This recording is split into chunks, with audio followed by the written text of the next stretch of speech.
이기지도 지지도 않는 전쟁이 터질 것이다. 한반도의 예언가들은 공통적으로 2025년을 주목했습니다. 1945년 광복 직후 북한의 황해도 9월산에 신도사라는 도사가 이름을 떨치고 있었습니다. 이 도사는 항상 공통적인 점사를 내놓았는데요. 이, 도, 남, 하. 당시의 사회 분위기는 남북의 두 이념이 충돌하며 혼란스러운 상태였습니다. 이 상황을 극복하고 미래를 점치고자 당시 이북의 부자들은 신도사를 찾아갔습니다. 사주팔자의 전체 내용을 글씨로 쓴 종이를 간명지라고 부르는데요. 이 간명지에는 초년운, 중년운, 말년운까지를 한문으로 적어 풀어줍니다. 신도사는 항상 간명지의 말미에 이, 도, 남, 하 라는 글씨를 적고 방점을 찍었습니다. 풀어 말하면 남쪽으로 내려가란 뜻인데요. 남쪽으로 잠시 몸만 옮기면 되겠습니까? 남쪽으로 내려갈 때 몸만 가지 말고 전답을 모두 팔고 가산을 정리해서 내려가라. 남쪽 어디까지 가야 하죠? 한강 아래로 간다면 한 번은 죽었다가 살아날 것이요. 낙동강 아래로 가면 안전하다. 한 도사의 말만 믿고 전 재산을 처분하고 남쪽으로 이주하긴 쉽지 않죠. 하지만 그의 말을 듣지 않았던 사람들은 6.25 전쟁이 터진 후 대부분 사망하게 되었습니다. 6.25 때 남한은 부산의 낙동강까지 후퇴하게 되었는데요. 그의 말을 듣고 낙동강 아래로 간 사람들은 살아남았고 전쟁의 중심지였던 한강으로 간 사람들은 힘겹게 죽었다 살아나게 되었습니다. 그럼 언제쯤 고향에 돌아올 수 있을까요? 당신 자식 때나 손자 때까지는 돌아올 수 없고 증손자 때가 되면 조상 위패를 들고 돌아올 수 있을 것이다. 가장 좋은 해와 나쁜 해, 이 둘은 공존한다. 위패를 들고 돌아올 때가 다가오면 이 나라는 비로소 기운을 펼칠 것이다. 첫 번째 미스테리는 조상 위패를 들고 돌아온다는 뜻인데, 위패는 제사를 지낼 때 쓰입니다. 이 위패를 들고 돌아온다는 것은 단순 북으로 돌아간다는 것이 아닌 북에서 자유롭게 거주할 수 있을 때가 된다는 통일을 의미합니다. 그렇다면 두 번째, 언제쯤 통일이 일어날까요? 신도사는 가장 좋은 해와 나쁜 해는 공존한다는 말에 덧붙였습니다. 유감스럽게도 1905년, 1965년, 2025년 전부 을사년의 해입니다. 1905년엔 을사늑약이 체결되며 그야말로 대한민국에게는 최악의 해라 볼 수 있죠. 60갑자는 10간과 12지의 결합으로 60년을 주기로 돌게 되는데 1965년은 우연의 일치인지 그의 손자가 태어나게 되었습니다. 이러한 분석으로 봤을 때 그의 손자는 1965년 을사년의 푸른 뱀띠의 해에 태어나 2025년 다시 을사년 푸른 뱀띠의 해로 60갑자가 돌아 다가오고 있습니다. 최고의 해와 최악의 해가 공존한다는 예언을 미루어 보았을 때 어쩌면 60갑자가 돌아 그의 손자가 태어나고 또다시 60갑자가 도는 2025년이 대한민국의 최고의 해가 될 수도 있겠습니다. 이후 통일이 다가올 때가 되면 나라의 기운을 펼친다 예언했는데 푸른 뱀띠의 해인 2025년 신도사의 예언이 맞다면 반드시 북한과의 통일을 이루고 뜻을 펼칠 것입니다. 한반도의 또 다른 예언가 역시 2025년을 주목했는데요.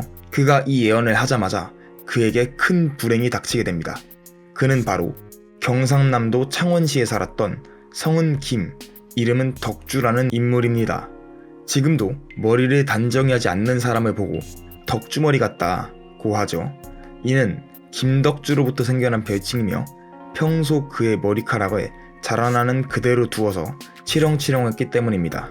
사람들은 그를 장복산의 이인이라 불렀습니다. 그는 장복산 꼭대기에 있는 바위들을 붙여서 지은 바위 집에 거주했는데, 집을 지을 당시 거대한 바위를 등에 지고 절벽을 오르는 것을 보고 나물 캐는 나낙네들이 "아재, 뭐하는 기요?" 하고 물으면 "응, 누구?" 하면서 바위를 내려놓는데 바위가 떨어지지도 않고 절벽에 그대로 있었다는 것입니다.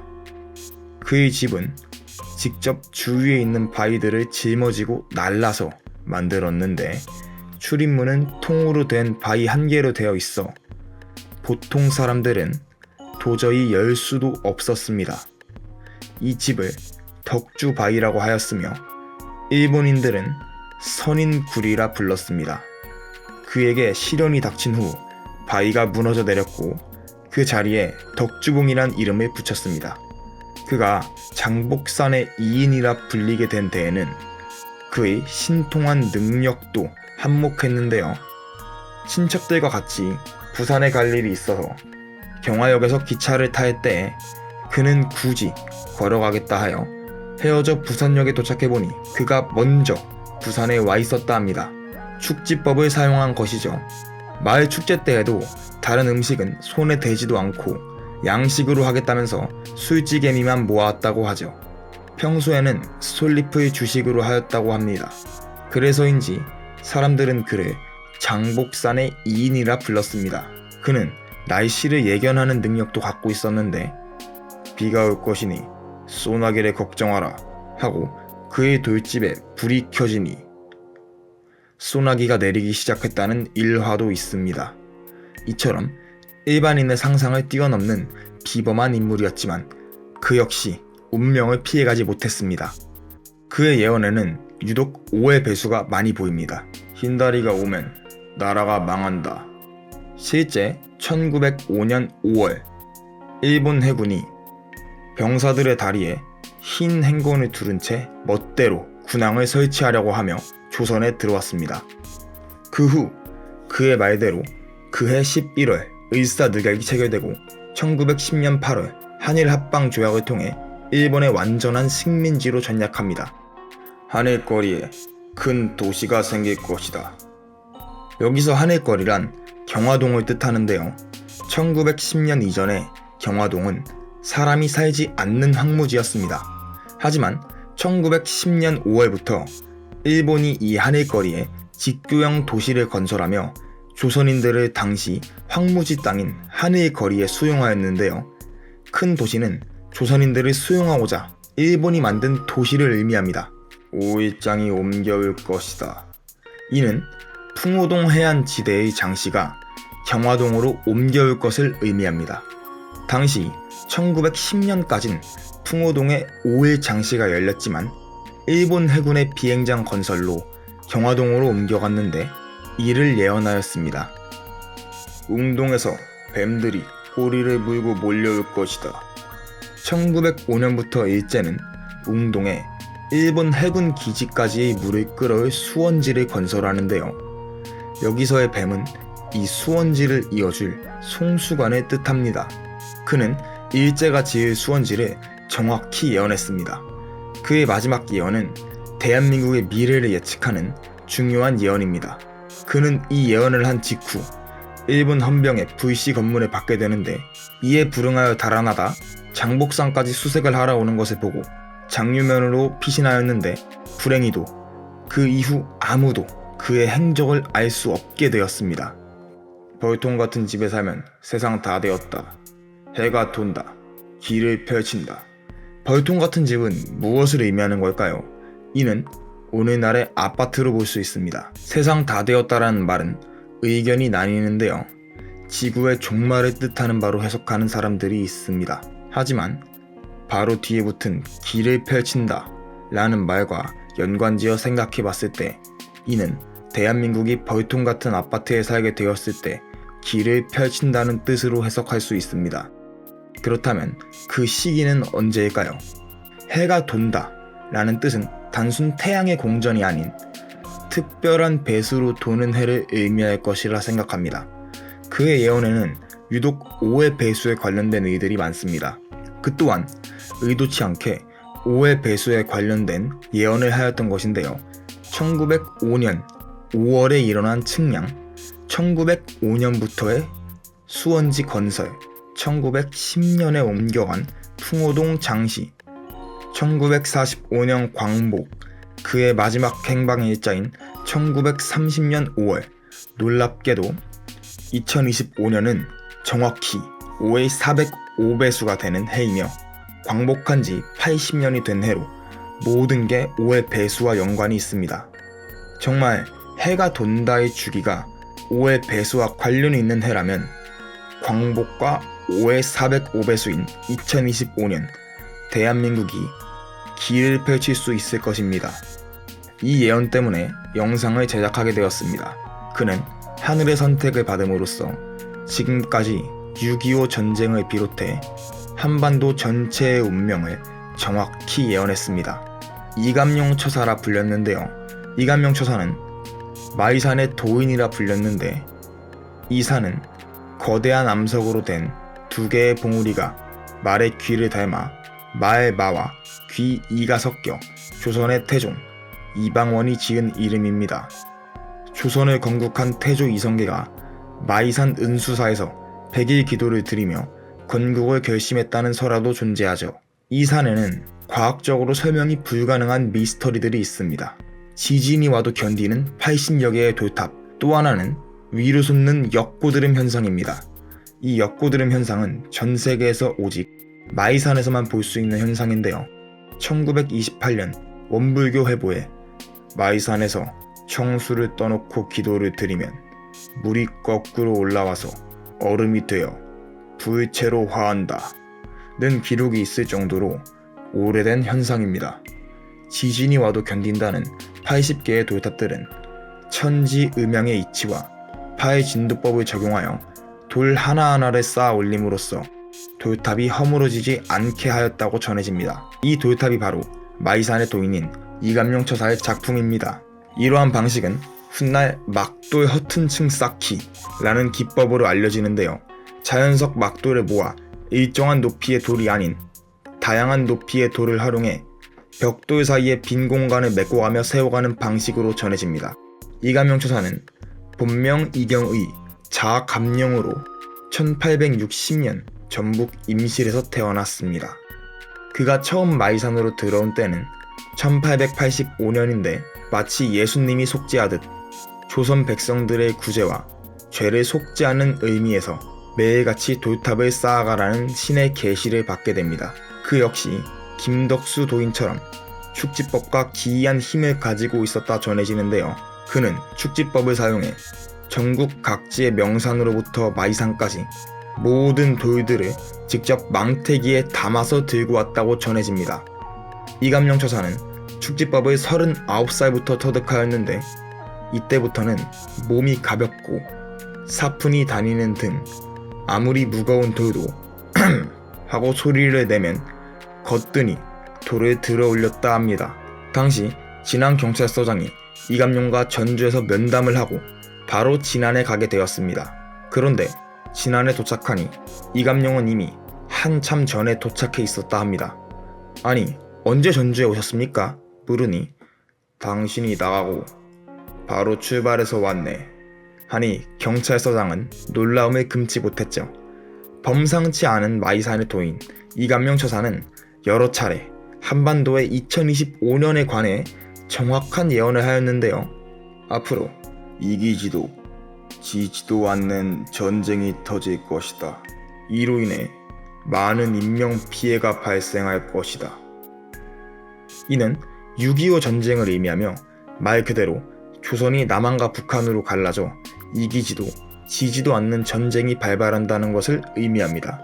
한반도의 미래 예언도 있는데 조선이 지금은 운이 다하여 일본의 압박에 시달리지만 앞으로는 우리 민족과 나라의 운이 일본을 뛰어넘고 동양에서 제일 가는 부국이 될 것이다. 이에 일본이 땅에 구멍을 뚫어 우리와 하나 되기를 원하지만 우리 민족은 그것을 무산시킬 것이다. 실제로 그의 예언대로 대한민국은 일본이 준 고난을 극복하고 반도체나 K-팝 등 세계적인 무대로 뻗어나가고 있으며, 일본이 땅에 구멍을 뚫는다는 것은 한일 해저 터널을 의미하나 1980년대부터 구상된 이 터널은 금세 무산되고 맙니다. 머지않아 몇 마리 나라에서 일어나는 일들을 안방에서 볼 수 있는 때가 올 것인데, 그곳에는 거짓과 진실이 항상 섞여 있으니 항상 의심을 멀리해선 안 된다. 언젠가는 물건을 한 번만 쓰고 버리는 때가 올 것이다. 앞으로는 서너 가지 말을 해야만 대접받게 된다. 이감용 처사는 미래를 정확히 예측하였습니다. 그가 60세를 넘었을 때 틈틈이 예언글을 작성하기 시작했는데, 신서라 불리는 이 책은 무려 30권에 이른다고 합니다. 아쉽게도 일제강점기에 27권이 불타 사라지게 되고, 현재는 단 2권만이 마이산 탑사에 보관되어 있습니다. 이 신서는 한자나 일본어, 한국어도 아닌 이감용 처사 본인만이 알아볼 수 있는 글로 적혀 있는데, 이감용 처사는 이 신서에 대해 앞으로 영적인 경지에 통달한 사람이 나오면 이 글을 알게 되고, 이 글을 해독하면 제세의 비법을 알게 될 것이다. 이감용 처사는 이 신서의 해독에 대한 실마리를 남겨주었는데, 이 신서가 이감용의 4대 손에 의해 해석될 수 있다는 말과 함께 무한히 푸른 달빛이 비추는 해일 거라 전했습니다. 현재 이감용의 4대 손이 태어났고 글을 읽을 수 있는 나이가 되었습니다. 그런데 푸른 달빛이 보이는 해는 무슨 의미를 가지고 있을까요? 우선 쉽게 생각해 볼 수 있는 점은 푸른 해입니다. 2024년은 푸른 용의 해였죠. 2025년은 푸른 뱀의 해입니다. 우르보루스를 알고 계신가요? 뱀이 본인의 꼬리를 물고 꼬리를 삼키는 자라는 뜻입니다. 이 우르보루스는 무한, 불사라는 뜻이 있는데, 신비롭게도 이감용 처사는 무한히 푸른 달빛이 비춘다 라고 전했으며, 이는 2025년의 푸른 용의 해와 연관지어 생각할 수 있습니다. 그는 신서가 해독되는 해를 두고 이때는 전지성공 시대느라, 이때가 되어서야 비로소 우리 민족이 동양에서 제일 가는 부국이 될 것이다 라고 칭하였습니다. 우리 민족으로 미루어 보았을 때 이는 남한과 북한이 하나 되어 제일 가는 부국이 된다는 뜻으로 해석할 수도 있겠습니다. 푸른 달빛이 끊이질 않는 2025년에 대한민국은 동양에서 제일 가는 부국이 된다는 이감용 처사의 뜻이 이루어질 것입니다. 어쩌면 하나된 남과 북의 민족으로 통일이 될 수도 있겠습니다. 위 도인들의 말처럼 대한민국이 통일을 하여 일본을 넘고 동양의 최고 부국이 될 수 있을까요? 대한민국의 운이 일본을 넘어선다고 생각하시면 구독을, 동양의 최고 부국이 된다고 생각하시면 좋아요를 눌러주세요. 더 많은 예언을 분석하는 데 도움이 됩니다. 오늘 예언에서 이해가 안 되시는 부분이 있다면 댓글로 남겨주세요. 더 좋은 예언을 들고 찾아오겠습니다.